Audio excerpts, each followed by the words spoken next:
Sa pagsisimula ng episode 7 ay ipinakita ang isang mensahero na ibon na mayroong dalang sulat at pagkatapos ay ipinakita si Tanjiro na nagawa na niyang maitulak ang bato. Dito ay ipinakita na labis na nagulat sila Inosuke at Zenitsu at sinabi ng mga ito na mabuti pa daw siya ay nagawa na niya ang huling training.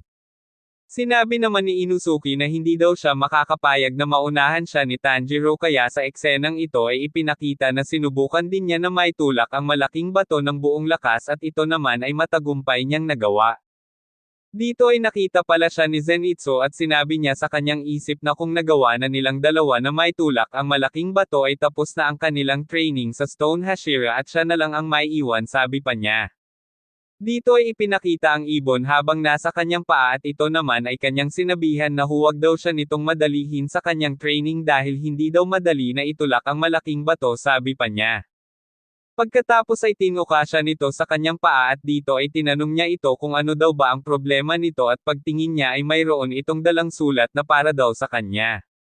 Sa eksenang ito ay ipinakita si Tanjiro na nakaupo sa tabi ng bato pagkatapos ay sinabi niya sa kanyang sarili na dahil nagawa na daw niya itong maitulak ay sa wakas tapos na daw ang kanyang training sa Stone Hashira.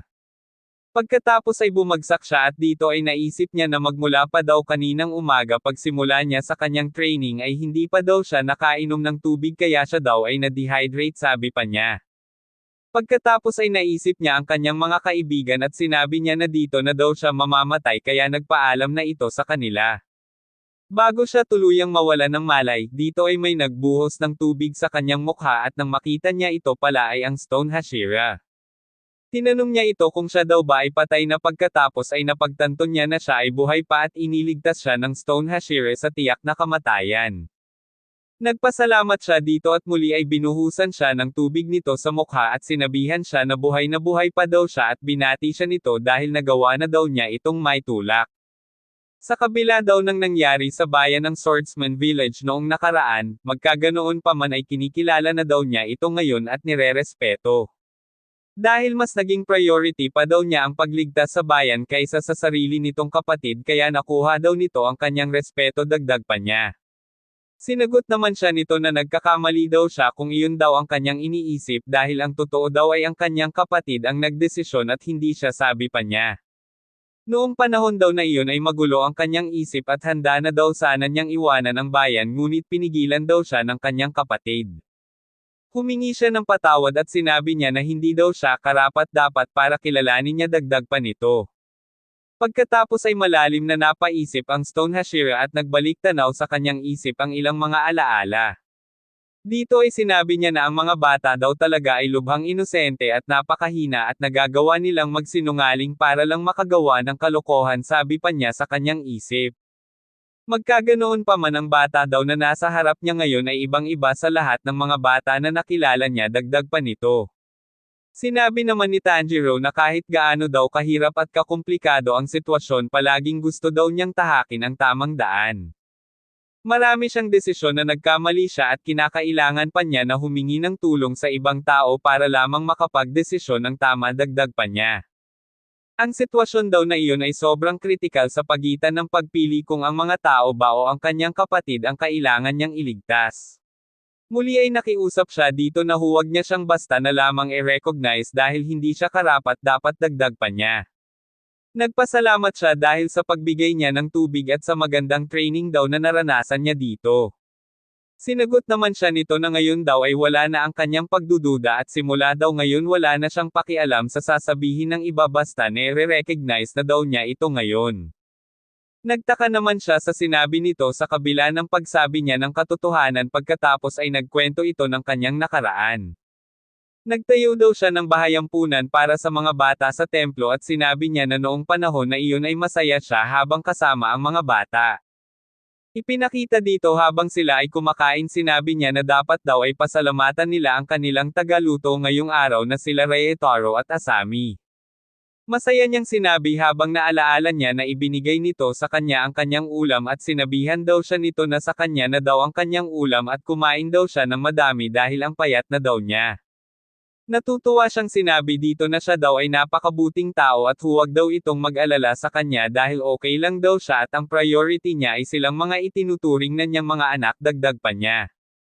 Ang panahon na iyon ay ang maituturing niyang pinakamasaya sa kanyang buhay na kahit hindi sila tunay na magkakadugo ay itinuring nila na pamilya ang bawat isa. Ngunit isang gabi ang isa sa kanyang inaalagaan ay hindi sumunod sa sinabi nito na huwag magpapaabot ng gabi sa labas at ito ay naka-encounter ng isang demonyo. Sa lugar kung saan sila nakatira na madalas ang mga demonyo ay naghahasik ng lagim tuwing gabi kaya sila ay naglalagay ng sinunog na wisteria flower bilang kanilang proteksyon sa pagsapit ng gabi.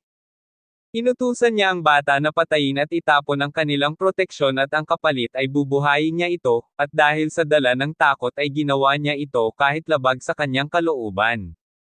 Sa eksenang ito ay ipinakita ang demonyo habang binubuksan ang pintuan ng templo pagkatapos ay nagising ang isang bata.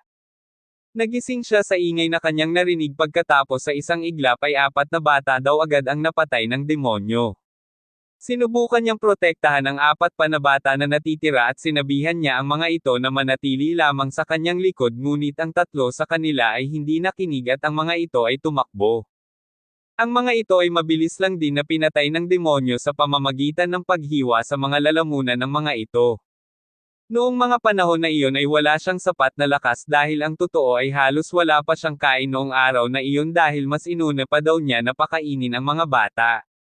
Naiinis siya sa kanyang sarili dahil hindi niya inaasahan ang ganoong sitwasyon at bukod pa na siya ay isang bulag kaya hindi niya nagawang protektahan ang mga bata, sabi pa niya kay Tanjiro.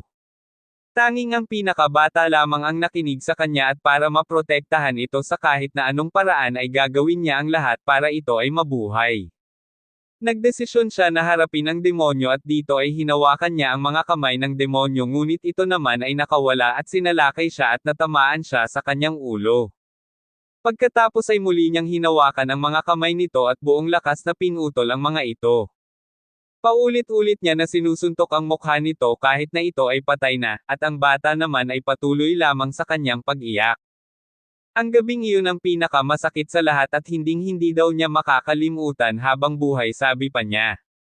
Kinabukasan nang dumating ang mga tao ay tinanong nila ang bata kung ano ang nangyari at ang paulit-ulit lang na sinasabi nito ay ang tao daw na iyon ay isang halimaw at ang lahat daw ay pinatay ng halimaw na iyon. Dahil nga sa ito daw ay isang bata pa lamang at hindi pa niya kayang ipaliwanag ang lahat at dala na din ng labis na takot kaya ang inisip ng mga tao na ang pagpatay na naganap sa mga bata ay kagagawan niyang lahat. Umaasa siya na sana man lang daw ay maalaala ng bata na siya ay iniligtas nito at ang pagpatay sa mga ito ay kagagawa ng demonyo ngunit hindi iyon nangyari. Hindi rin niya magawang patunayan na ang demonyo ang may kagagawan dahil tanging ang katawan lamang ng demonyo ang nilinis ng mga Demon Corp na dumating at iniwan ang katawan ng mga bata. Kaya tanging ang pahayag lamang sana ng bata ang maaaring magpawalang bisa sa kanyang pagkakulong ngunit hindi iyon nangyari. Nakasuhan siya ng murder at ang hatol sa kanya ay kamatayan, ngunit ito ay hinarang ng kanilang master dahil alam nito ang katotohanan. Simula daw noon ay nawala na siya ng tiwala sa kahit na kanino at kahit daw sa kanya ay may pag-aalinlangan ito sa mga ipinapakita niya na kabutihan. Para daw sa kanya ang tunay na kulay ng isang tao ay makikita mo sa isang kritikal na sitwasyon at ang lahat daw ng iyon ay nakita niya sa kanya, sabi pa nito. Sa tingin ng ibang tao siguro ay mababaw lang ang kanyang pagkilate sa isang tao, ngunit para sa kanya daw ay malaking bagay na ang pagiging tapat at totoo ng isang tao, sabi pa niya.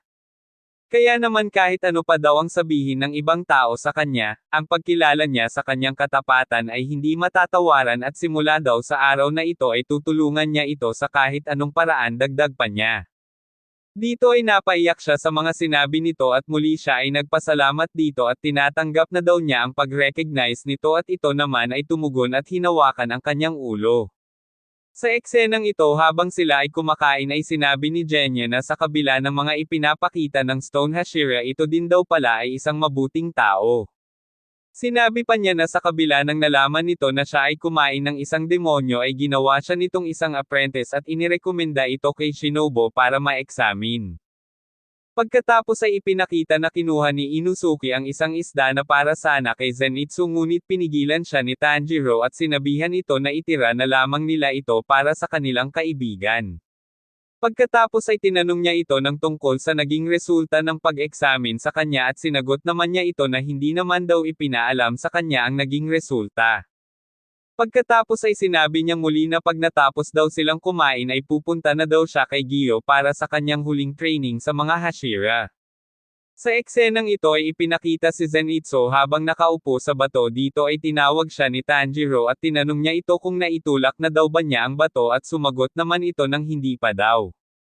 Sinabi niya dito na pupunta na daw siya ngayon sa susunod na Hashira pagkatapos ay sinabi niya dito na nag-aalala daw siya dahil kanina pa daw parang wala ito sa kanyang sarili.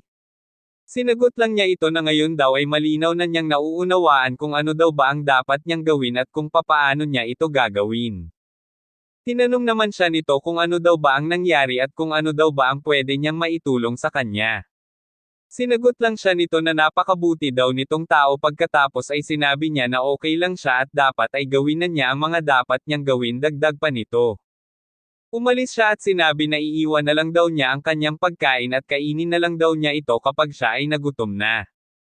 Pagkatapos ay ipinakita na mahigpit niyang hawak ang sulat at sinabi niya na ang problema niya ngayon ay kailangan na maayos niya nang siya lamang mag-isa. Sa eksenang ito ay ipinakita na dumating na siya sa training ground ng Water Hashira at dito ay nagulat siya sa kanyang nakita. Ang dalawang Hashira ay naglalaban at dito ay nasabi niya sa kanyang isip na malinaw na niyang nakikita at nasusundan ang mga galaw ng mga ito.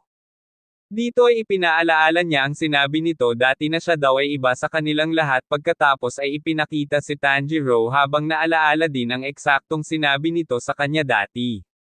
Pagkatapos ay muling ipinakita ang mabibilis na palitan ng kanilang mga pagsalakay at dito ay ipinakita na sa huling pagsalakay ay parehong naputol ang kanilang mga espadang kahoy.